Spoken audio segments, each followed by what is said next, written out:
तो दोस्तों, जैसा कि आप सभी जानते हैं कि रीट की परीक्षा आने वाली है और उनकी तारीखों का ऐलान भी कर दिया गया है। तो जो भी उम्मीदवार इस परीक्षा को देना चाह रहे हैं, जो अगले वर्ष इस परीक्षा में बैठेंगे, हम उनके लिए आज लेकर आए हैं पूरे यानी रीट लेवल 1 और लेवल 2 के एग्जाम पैटर्न की डिटेल नॉलेज और साथ ही एक डिटेल सिलेबस एनालाइज। तो नमस्कार दोस्तों, मैं कृतिका आप सभी का स्वागत करती हूँ मारो एग्जाम के यूट्यूब चैनल पर।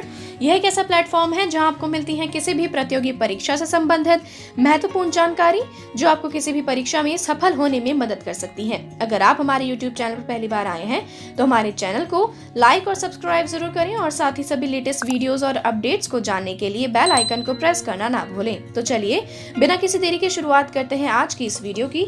तो दोस्तों, जैसा कि आपको स्क्रीन पर दिख रहा होगा, मैंने आपके लिए एक टेबल बनाई है जिसमें सबसे पहले है विषय, प्रश्नों की संख्या और उनके मार्क्स। तो सबसे पहला विषय जो हमारा आता है वो है बाल विकास और शिक्षा शास्त्र, जिसमें से कुल मिलाकर आपको दोस्तों जो कुल प्रश्नों की संख्या होगी वो होगी 30 और जो मैक्सिमम मार्क्स होंगे वो होंगे 30, यानी कुल मिलाकर हर एक प्रत्येक प्रश्न के जो अंक होंगे वो होंगे 1। दूसरा जो हमारा विषय आता है वो है भाषा 1। अब यह आपको ये जानने की जरूरत हो दोस्तों, जैसा आपको दिख रहा होगा यहाँ पे भाषा 1 और भाषा 2 है। इनमें आपको कुछ सब्जेक्ट्स के ऑप्शंस दिए जाते हैं, जैसे हिंदी, अंग्रेजी, संस्कृत, उर्दू, सिंधी, पंजाबी और गुजराती। तो मैं आपको यहाँ पर यह बता दूं कि आपको इन दोनों ही पेपर्स में भाषा 1 और भाषा 2 में कुछ ऐसे विषयों को एज अ ऑप्शनल चुनना पड़ता है जिनमें आपको यह परीक्षा देनी हो। लेकिन हाँ, ध्यान में रखने वाली बात यह है कि आप दोनों ही भाषा के पेपर में एक ही सब्जेक्ट को नहीं चुन सकते। अगर आपने एक भाषा 1 में हिंदी भाषा को चुना है तो आप दूसरी भाषा में हिंदी को नहीं चुन सकते। आप हिंदी के अतिरिक्त अंग्रेजी, संस्कृत या अन्य कोई भी भाषा चुन सकते हैं। तो उनके जो अगर इनके प्रश्नों की संख्या की बात की जाए तो यह भी 30 होते हैं और इनके जो मैक्सिमम मार्क्स है वो भी 30 हैं। जो हमारा फोर्थ पेपर होता है दोस्तों वो है गणित का, और इसमें भी आपको कुल मिलाकर 30 प्रश्न पूछे जाते हैं और उनके मार्क्स भी 30 होते हैं। साथ ही जो अगला हमारा इसमें आता है पेपर वो है पर्यावरण विज्ञान का, जिसे हम एनवायरमेंटल स्टडीज बोलते हैं। उसमें भी कुल मिलाकर प्रश्नों की संख्या 30 होती है और इसमें भी मैक्सिमम मार्क्स आपके 30 होते हैं। तो देखा जाए तो कुल प्रश्नों की संख्या 150 है और मैक्सिमम मार्क्स जो है वो है 150। चलिए आगे देखते हैं। तो दोस्तों, अगर मैं आगे आपको बताऊं, एक जो हमारा लेवल 1 है, जैसा कि आप सभी जानते होंगे कि यह कक्षा 1 से लेकर 5 तक के लिए होता है। तो इसका क्या डिटेल सिलेबस है, आइए देखते हैं। सबसे पहले मैं आपको ये चीज़ अगर दिखाऊं तो सबसे पहले आपको जैसे स्क्रीन पर दिख रहा होगा, मैंने यहाँ पर आपके लिए पूरा एक डिटेल सिलेबस एनालाइज जो है वो आपको प्रोवाइड करवाया है। एक और मैं आपको चीज़ बता दूं दोस्तों, अगर आप इसकी डिटेल PDF को डाउनलोड करना चाहते हैं तो आप जल्दी से हमारे टेलीग्राम चैनल को ज़रूर फॉलो करें, ताकि आपको वहाँ से इससे रिलेटेड कोई भी क्वायरी हो तो आप वहाँ से उस चीज़ को रिजॉल्व कर सकते हैं। तो जैसे कि मैंने आपको पहले बताया था कि इसमें कुल मिलाकर 30 प्रश्न पूछे जाते हैं और उनका जो कुल मार्क्स होते हैं वो भी 30 होते हैं। तो इसके चलिए सिलेबस की बात करते हैं। सबसे पहला आता है इसमें बाल विकास, जिसमें वृद्धि एवं विकास की संकल्पना, विकास के विभिन्न आयाम एवं सिद्धांत, विकास को प्रभावित करने वाले कारक, विशेष रूप से परिवार एवं विद्यालय के संदर्भ में एवं अधिगम से उनका संबंध, ये सभी के आपसे प्रश्न पूछे जा सकते हैं। दूसरी जो इम्पोर्टेंट चीज इसमें आती है वो है वंशानुक्रम एवं वातावरण की भूमिका। साथ ही अगली चीजें इसमें पूछी जाती हैं आपसे व्यक्तिगत विभिन्नताएं, जिनमें इसका अर्थ, प्रकार एवं व्यक्तिगत विभिन्नताओं को प्रभावित करने वाले कारक के साथ व्यक्तित्व, संकल्पना, प्रकार व व्यक्तित्व को प्रभावित करने वाले कारक के साथ ही व्यक्तित्व का मापन भी आपसे जो है वो सवाल इसमें पुटअप किए जा सकते हैं। अगली जो चीज आती है वो है बुद्धि, जिसमें संकल्पना, सिद्धांत एवं इसका मापन के साथ ही बहुबुद्धि सिद्धांत एवं इसके निहितार्थ जो होते हैं उनसे क्वेश्चंस जो हैं वो आपसे एग्जाम में पूछे जा सकते हैं। इसी सेक्शन की बात की जाए दोस्तों तो इसमें जैसे बाल विकास एवं शिक्षण विधियों के बारे में बात की जा रही है, तो इसमें अगली चीजें आती हैं विविध अधिगमकर्ताओं की समझ, जिसमें पिछड़े, विमंदित, प्रतिभाशाली, सृजनशील, अलाभान्वित, वंचित, विशेष आवश्यकता वाले बच्चे एवं अधिगम अक्षमता युक्त बच्चे, यह सभी शामिल होते हैं। दूसरी जो चीज आती है वो है अधिगम में आने वाली कठिनाइयां, समायोजन की संकल्पना एवं तरीके, समायोजन में अध्यापक की भूमिका, अधिगम का अर्थ एवं संकल्पना, अधिगम को प्रभावित करने वाले कारक, अधिगम के सिद्धांत एवं इनके निहितार्थ, बच्चे सीखते कैसे हैं, अधिगम की प्रक्रियाएं, चिंतन, कल्पना एवं तर्क के साथ ही अभिप्रेरणा व इसके अधिगम के लिए निहितार्थ। तो ये टोटल मिला के जो पूरा सिलेबस था वो ये है, और इसके साथ जो कुछ हमारे 4 लास्ट पॉइंट्स जो इसमें ऐड किए जाते हैं वो है शिक्षण अधिगम की प्रक्रियाएं, जिसमें राष्ट्रीय पाठ्यचर्या रूपरेखा 2005 के संदर्भ में शिक्षक अधिगम की व्यूह रचना एवं विधियां, इसी के साथ ही आकलन, मापन एवं मूल्यांकन का अर्थ एवं उद्देश्य, समग्र एवं सतत मूल्यांकन, उपलब्धि परीक्षण का निर्माण, सीखने के प्रतिफल, ये सभी आपसे चीजें जो है वो पूछी जा सकती हैं। 2 और जो चीजें इसमें महत्वपूर्ण है वो है क्रियात्मक अनुसंधान, शिक्षा का अधिकार अधिनियम 2009, अध्यापकों की भूमिका एवं दायित्व। तो ये जो हमारा जो मैंने आपको बताया, ये पूरा जो एक खंड का शीर्षक था वो था बाल विकास एवं शिक्षण विधियां। जैसे कि मैंने आपको बताया, दोबारा बता देती हूँ कि इसमें कुल मिलाकर 30 प्रश्न पूछे जाते हैं और जो कुल इसके जो मार्क्स होते हैं वो होते हैं 30। तो ये था हमारे इस सेक्शन का। दूसरा, अगर हम खंड की तरफ जाएं दोस्तों, जैसे आप सभी जानते हैं 5 खंडों में बटा हुआ आता है। दूसरा जो खंड हमारा आता है वो है भाषा 1 हिंदी। तो जैसे कि मैंने आपको बताया था दोस्तों, जो हमारा भाषा 1 का होता है पेपर और भाषा 2 का जो पेपर होता है उसमें आपको कुछ लैंग्वेजेस को चूज करना पड़ता है। कुछ एक लैंग्वेज, मतलब दोनों पेपर्स के लिए आपको डिफरेंट लैंग्वेजेस को ऑप्ट करना पड़ता है। तो मैं आपको सबसे पहले हिंदी भाषा का जो है वो एक बार बता देती हूँ कि क्या इसका पाठ्यक्रम होता है। तो same as it is the previous one, इसमें कुल मिलाकर 30 प्रश्न होते हैं और कुल मिलाकर जो इनके मैक्सिमम मार्क्स होते हैं वो भी 30 होते हैं। तो इसमें एक अपठित गद्यांश में से निम्नलिखित व्याकरण संबंधी प्रश्न पूछे जा सकते हैं, जैसे पर्यायवाची, विलोम, वाक्यांशों के लिए एक शब्द, शब्दार्थ, शब्द शुद्धि, उपसर्ग, प्रत्यय, संधि और समास, साथ ही संज्ञा, सर्वनाम, विशेषण, अव्यय, ये सारी चीजें जो है वो आपसे पूछी जा सकती हैं। और इसी के साथ ही एक अपठित गद्यांश में से निम्नलिखित बिंदुओं पर भी आपसे प्रश्न किए जा सकते हैं, जैसे रेखांकित शब्दों का अर्थ स्पष्ट करना, वचन, काल, लिंग ज्ञात करना इत्यादि, और साथ ही दिए गए शब्दों का वचन, काल और लिंग बदलना। इन सभी के अलावा वाक्य रचना, वाक्य के अंग, वाक्य के प्रकार, पदबंध, मुहावरे और लोकोक्तियों के साथ ही विराम चिन्ह, भाषा की शिक्षण विधि, भाषा शिक्षण के उपागम, भाषा दक्षता का विकास और भाषाई कौशलों का विकास, जिसमें सुनना, बोलना, पढ़ना, लिखना, इन सभी के अलावा हिंदी भाषा शिक्षण में चुनौतियां, शिक्षण अधिगम और उसकी सामग्री, पाठ्य पुस्तक, भाषा शिक्षण में मूल्यांकन, उपलब्धि परीक्षण का निर्माण, समग्र एवं सतत मूल्यांकन, उपचारात्मक शिक्षण, ये सभी चीजें जो है वो आपसे पूछी जा सकती हैं। वहीं बहुविकल्प प्रश्नों का मापदंड कक्षा 1 से 5 तक के राज्य सरकार द्वारा निर्धारित पाठ्यक्रम एवं शैक्षणिक सत्र 2019-20 की प्रचलित पाठ्य पुस्तकों के आधार पर होगा, लेकिन प्रश्नों का कठिनाई स्तर सेकेंडरी यानी कक्षा 10 तक के लेवलों का आपसे पूछा जा सकता है। तो ये तो था हिंदी लैंग्वेज का। तो वहीं अगर दोस्तों अगर आप रीड के एग्जाम में इंग्लिश लैंग्वेज को ऑप्ट करते हैं तो आपका क्या सिलेबस हो सकता है, ये देखते हैं। Same as it is the previous one, इसमें टोटल क्वेश्चंस 30 होंगे और उनके टोटल मार्क्स होंगे 30।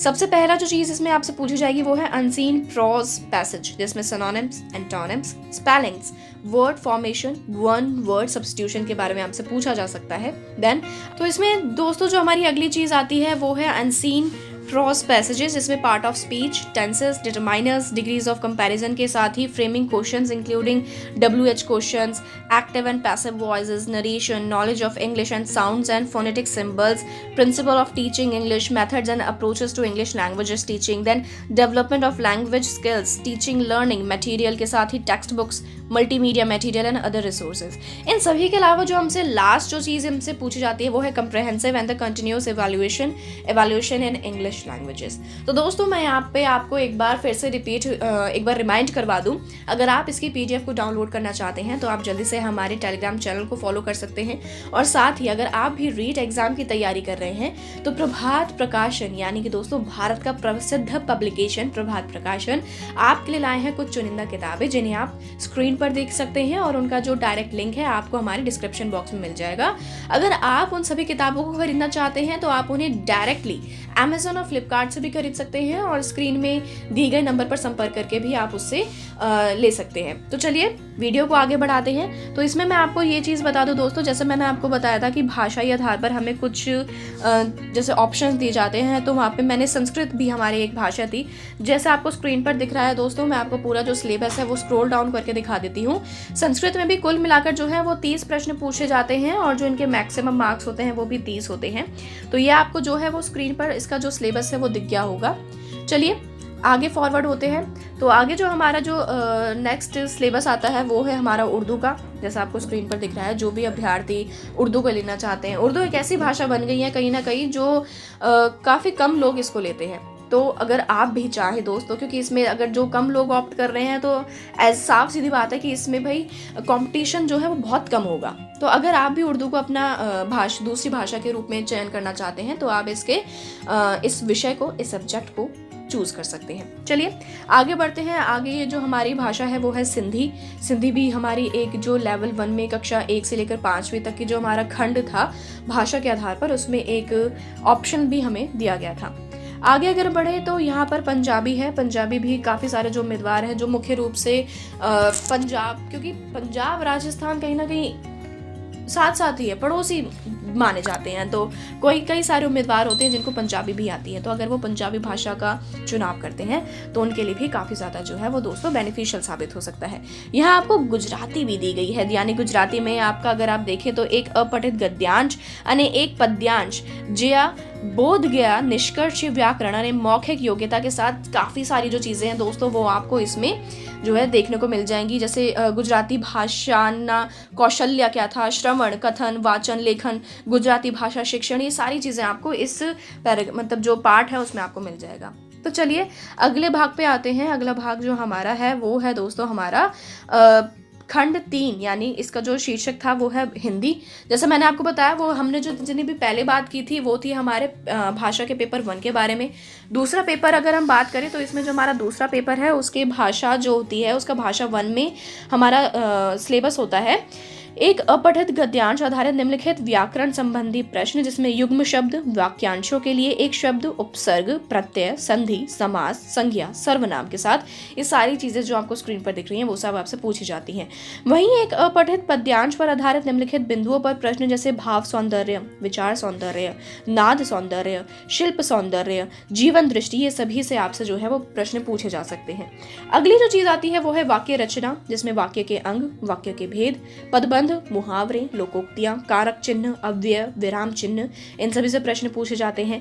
भाषा शिक्षण विधि, भाषा शिक्षण के उपागम, भाषाई दक्षता का विकास, भाषाई कौशलों का विकास, भाषा शिक्षण में मूल्यांकन और उपलब्धि परीक्षण का निर्माण, समग्र एवं सतत मूल्यांकन, ये सभी चीजें आपसे पूछी जा सकती हैं।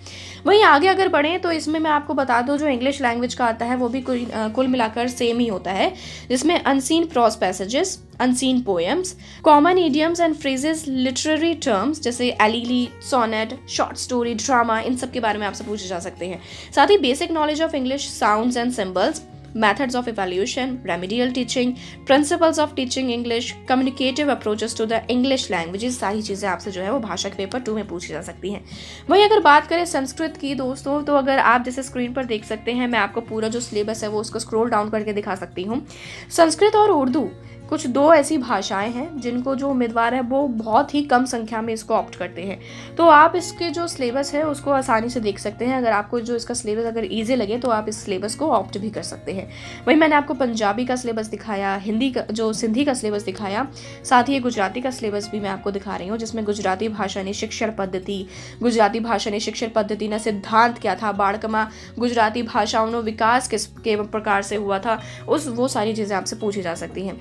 वहीं खंड 4 की बात करें तो इसमें गणित जो सेक्शन है वो हमारा आता है दोस्तों। तो इसमें जो कुल प्रश्न होते हैं वो है 30 और मैक्सिमम मार्क्स होते हैं वो भी 30। तो इसमें 1 करोड़ तक की पूर्ण संख्याएं, स्थानीय मान, तुलना, गणितीय मूल संक्रियाओं के साथ जोड़, बाकी, गुणा, भाग, भारतीय मुद्रा, साथ ही भिन्न की अवधारणा, उचित भिन्ने, समान हर वाली उचित भिन्नों की तुलना, मिश्र भिन्ने, असमान हर वाली उचित भिन्नों की तुलना, भिन्नों की जोड़ बाकी, अभाज्य एवं संयुक्त संख्याएं, अभाज्य गुणनखंड, एक एक नियम, औसत, लाभ हानि, सरल ब्याज, समतल व वृत्त तल, समतल व ठोस जमातियां, आकृतियां, समतल ज्यामितियां, आकृतियों की विशेषताएं, बिंदु, रेखा, किरण, गणित की प्रकृति एवं तर्क शक्ति, पाठ्यक्रम में गणित की महत्ता, गणित की भाषा, समुदाय के साथ ही औपचारिक एवं अनौपचारिक विधियों द्वारा मूल्यांकन, शिक्षण की समस्याएं, त्रुटि विश्लेषण एवं शिक्षण में अधिगम से संबंधित निदानात्मक एवं उपचारात्मक शिक्षण, ये सभी जो है वो प्रश्न आपसे पूछे जा सकते हैं।